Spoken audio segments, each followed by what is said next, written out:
Hello again. I'm going to start. I will resume the unit in point 4, slide 20. Okay? Slide 20 in your PowerPoint. So here we go. First of all, I'm going to define what is the trade. Okay? You can find the definition of trade in this slide of your PowerPoint. The trade is the sale and purchase of products and services between producers and consumers in exchange for a payment. Okay? The payment is very important. Okay? We are going to learn the different elements provided for the trade and involved in this economic activity. Okay, this element appear in this mind map that you can see in the right side of the PowerPoint. So I'm going to proceed to explain the four elements involved in the trade. Okay, first of all, supply and demand, with two elements more, sellers and consumers. As you know, supply and demand are related to this famous law that we studied in Unit 3, I think so. The law of supply and demand. If the supply increase and the demand decrease, the prices decrease too. And if the supply decrease and the demand increase, the prices increase. Okay, because the main purpose of this law is obtain an economic profit. It's the main rule in our capitalist system. On the other hand, the merchandise, the goods and services that are traded. Okay, goods are physical and services non-physical. Okay, one got one physical product and one service, for example, one travel. Okay, to exchange this type of goods and services. Okay, there were a lot of types of system of payments throughout the history. For example, the bartering is one system where you exchange one product for another product. But nowadays we use the payment system known as the money, coins, check banks, and checks to exchange these different type of goods and services. And finally, the market. That, as you know, the market is the place, physical or not physical, where the sale is undertaken. There are a lot of different type of market. For example, one shop or one stock market where you can buy and sell different shares of different companies. After studying the definition of trade and the different elements related to this economic activity, we are going to learn something more about the history of trade. Because as you can imagine, trade has not always been carried out in the same way throughout the history. During the pre-industrial era, from the Neolithic more or less until 18th century and 19th century in Europe, the trade was limited due to the manufacturing process, controlled by the guilds, this type of association of workers and artisans during the Middle Ages and during the Modern Age. The production was unique, but also scarce and expensive. The transport of products was very difficult because take into account that, for example, they continue using the same road that used the Romans, okay, until the 18th century, more or less, where appeared the new roads.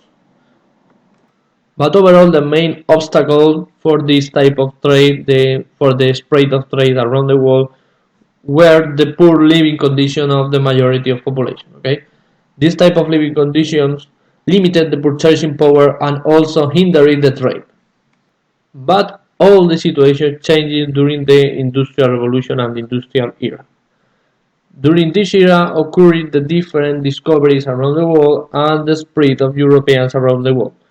The Europeans conquered Africa and some part of Asia, producing a significant increase in the number of products and obvious improvement in the new means of transport. For example, the appearance of trade, the appearance of train produced an incredible growth in the number of products and in the number of benefits produced by the trades around the world. And this was the main consequence for the increase of production during the Industrial Revolution, increasing the foreign trade. Okay, the foreign trade is one part of this point that we will study then.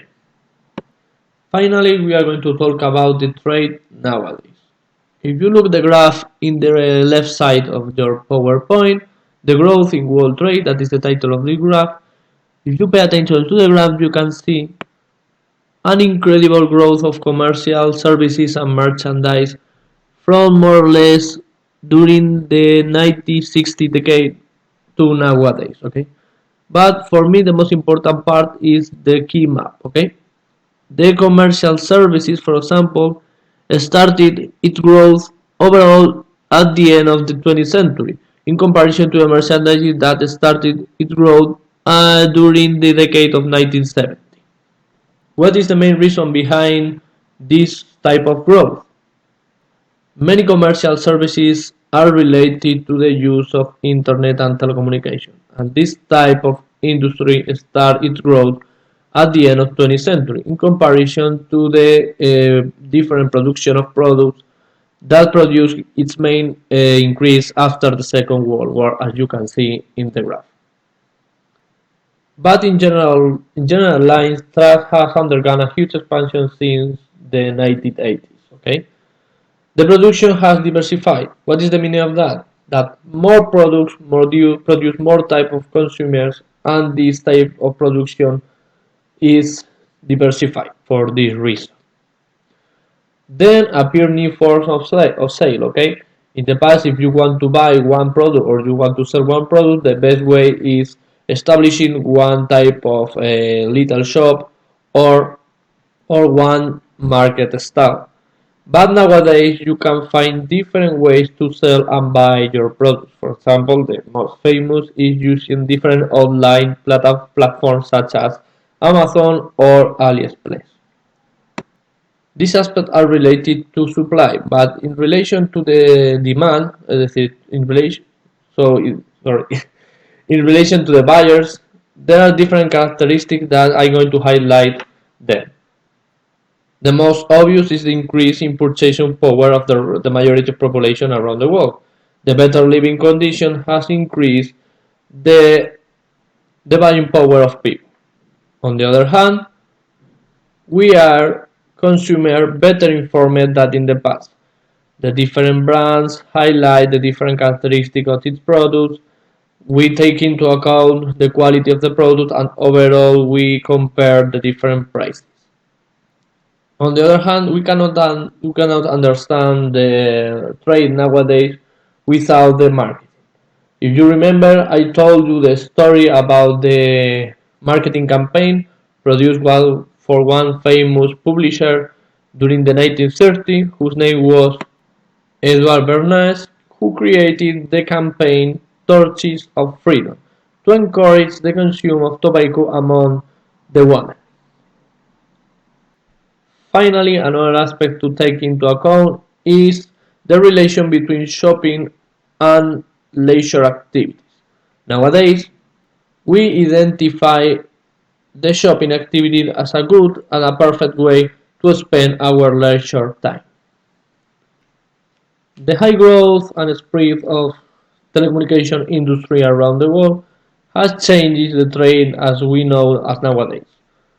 First of all, the spread of card payment terminals has produced an increase on the trade exchanges around the world, not only the domestic trade. And the invention of different tools to improve the different trade activity. For example, the barcodes, the vending machine. For example, you have a vending machine in the hall of your high school, if you remember your high school. This place that we cannot skip these days for this quarantine, mandatory for the government. And overall, that is very obvious, the invention and the spread of internet. Internet has changed our way to buy and sell products, and we cannot understand the trade nowadays without this type of invention.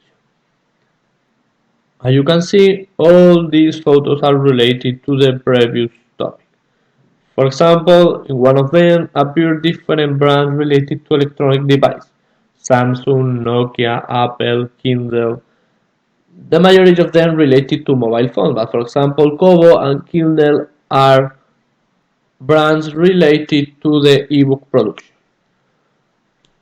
Then you can see the interior of one supermarket and appear one poster over the cash machine, Caja Autoservicio. the self-service machine. Nowadays, we can buy different products in one supermarket without interaction with another person, not only on internet, in a physical market. Then appeared one advertisement related to Amazon, the most famous online platform to buy and sell products. Using this online website, you not only can buy and sell products, but also you, for example, if you have a small business, you can sell and offer your products using this online website and online platform. And finally, as you can see, appear Cristiano Ronaldo with one quote: "Just do it." And below this quote, the symbol of one sport brand, Nike, that showed the importance of marketing nowadays to encourage the process of buying and selling products. In that case, this brand is using one famous footballer to encourage the buying of its products. Once we have studied trade in general terms, we will learn something about the type of trade. There are two types of trade. We will start with the domestic trade, within the borders of one country. In the right side of this slide, you can see a famous TV character related to TV series La que se avecina. I've introduced this TV character because he often uses one quote that you can read in the photo. I am a wholesale trader. I don't clean fish.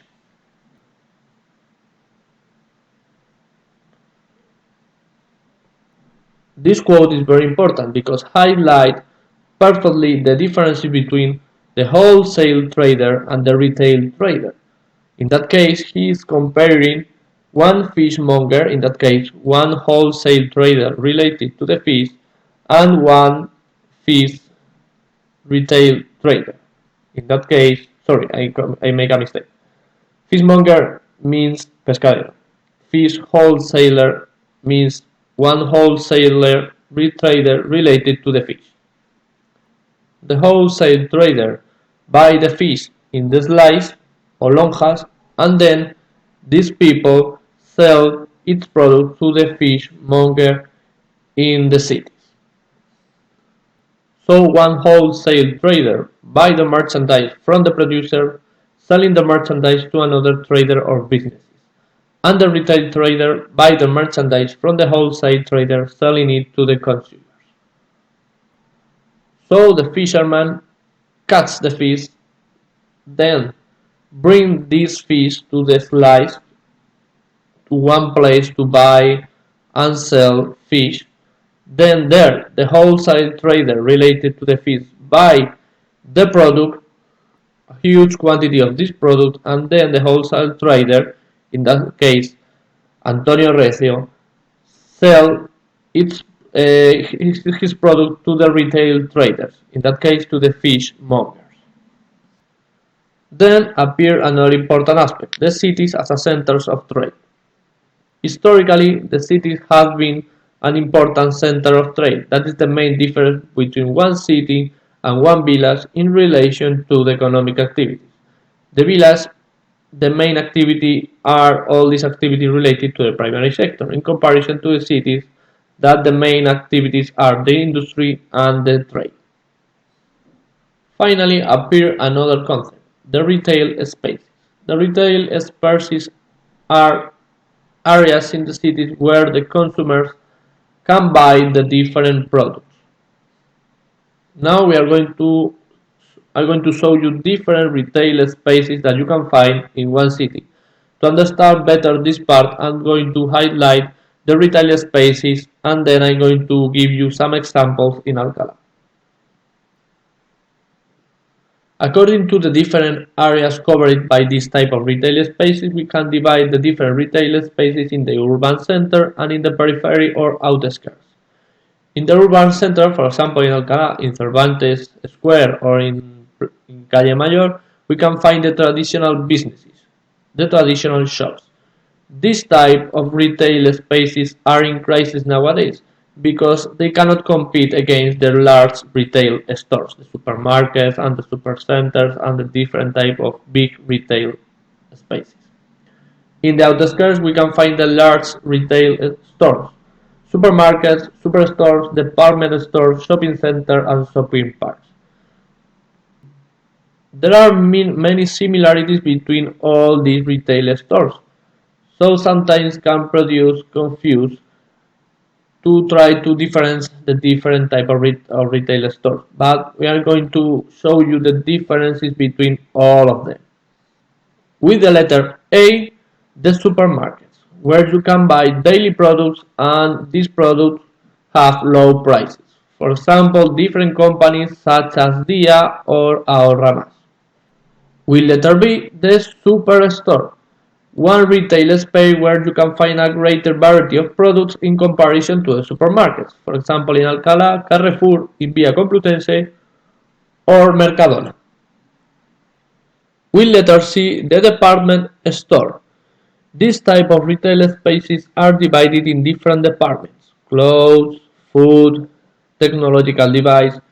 The most important example in Spain is El Corte Inglés, and for example in England Harrods and in France Galerías Lafayette. With letter D, the shopping center is the combination of one superstore with different shops and leisure facilities. The best example, for example, here in Alcalá is Alcalá Magna, or the shopping center that you have in front of the high school, the shopping center El Val. With letter E, the shopping parks are retail spaces composed by different groups of shopping centers. The most famous shopping park in Alcalá is La Dehesa, or in Torrejón, Parque Corredor. Once the domestic trade is finished, we will learn more about the foreign trade or the international trade. It's the trade undertaken between the different countries. For example, between Spain and France, between Spain and United Kingdom, or between Spain and another country. To introduce this topic, I would like that you pay attention to the graph that appears on the right side of this slide. This graph shows us the relation between the imports and the exports of Spain from 2009 to 2018. And as you can see, in all the years, the imports are bigger than the exports. So our trade deficit is negative. Maybe you are thinking, what is the meaning of all these strange words? Import, exports, deficit, balance of payments. So I'm going to explain all these concepts related to the foreign trade that are essential if you want to understand better this topic. The exports are the sale of goods abroad. For example, the sales that Spain does in another countries, in France or in United Kingdom. For example, when we sell our tomatoes to another country. And the imports are the purchase or the buying of goods abroad. That means, for example, when Spain buys another products from China or from South Korea. And finally, the balance of payment. That is the main topic of the graph. And the balance of payment is the difference between the exports and the imports of one country. This balance of trade can be positive or negative. Is positive when the trade surplus if there are more exports, and is negative if the trade deficit means trade deficit if there are more imports. In that case, in the case of Spain, that you can see in the graph, all the years the balance of payment is negative because we import more products that we export. In relation to international trade, the different governments had carried out have carried out different economic policies about this topic. I'm going to highlight the two most important examples in relation to the imports and the exports of one country. On the one hand, the protectionism, economic policy that limits trade with foreign countries using methods such as tariffs on imported goods or aims to protect the national business. For example, instead of buy mobile phones to China, we are going to encourage the creation of one national industry related to the production of mobile phones. The protectionism is absolutely the opposite economic policy in comparison to the other famous economic policy, the free trade, librecambismo. The free trade is an economic policy that reduces as much as possible the barriers of trade. No tariffs on imported goods is the main policy carried out for this type of economic policy. Nowadays is the most important and the most famous economic policy around the world. And why is so trendy this type of economic policy, the free trade? For one reason. In this globalized world, we cannot understand the trade and we cannot understand our capitalist economy without the trade among the different countries around the world. So the protectionism nowadays is a bad idea. But it's not so strange that some countries are encouraging this type of economic policy, the protectionism. For example, the most famous quote of Donald Trump during the previous presidential election in the United States was "Make America Great Again." This quote means that he wanted to encourage the increase of national industry, reducing the problems produced for the relocation of industries in Asia, the relocation of American industries in Asia. He wanted to increase the production of United States, avoiding that these companies move the production from United States to China, for example, to Apple, and producing the return of these industries to America again. So, although the free trade is the most famous economic policy around the world nowadays, in the recent years we are living an increase of protectionist policies among different countries. For example, this America Great Again of Donald Trump in the United States. To organize the international trade is essential different agreements among the different countries around the world. Probably the most important agreement is the WTO. The WTO means the World Trade Organization. It's one international organization that deals with the global rules of trade between nations. Its main function is to ensure that trade flows as smoothly, predictably, and freely as possible. So, as you can imagine, the main purpose of this international organization is encourage the different things of international agreements to encourage the free trade among the countries. In relation to the increase of free trade agreements around the world, nowadays and in the past are appearing the creation of different trading blocks. The trading blocks are free trade agreements among different countries with main purpose is fostered by among different countries whose main purpose is encourage the creation of different the creation of customs unions. That means the creation of one international market among the countries and the creation of free trade agreements. The most famous trading blocs around the world are two: the European Union and the NAFTA, North American Free Trade Agreement, signed among these three countries: Canada, United States, and Mexico. To finish this topic about the trade, I'm going to explain the graph that you can see in this slide and the map that we are going to see after in the next slide. At this moment, the graph shows to all of us the different exports and imports in the world in 2019, the last year. As you can see in the graph related to the exports, four countries, South Korea, Japan, United States and China, and one trading bloc, the European Union, control the half of exports in the world nowadays. The rest of countries control the other half. And if you see the other graph related to the imports, the percentages are very similar. Japan, Hong Kong, China, European Union, and United States control more than the half of imports around the world. So, as you can imagine, these countries are the leaders in the international trade nowadays. Finally, this map shows us the international trade in October 2017, using as source the data offered by WTO. This map is very interesting and probably sum up perfectly the previous topic, the international trade.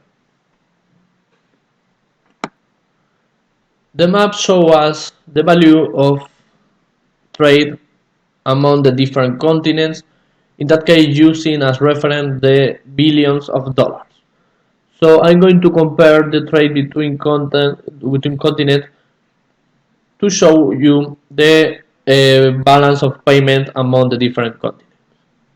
For example, the trade from Europe to North America in 2016 supposed 529 billions of dollars, and the opposite trade from North America to Europe in 2016 supposed 356 billions of dollars.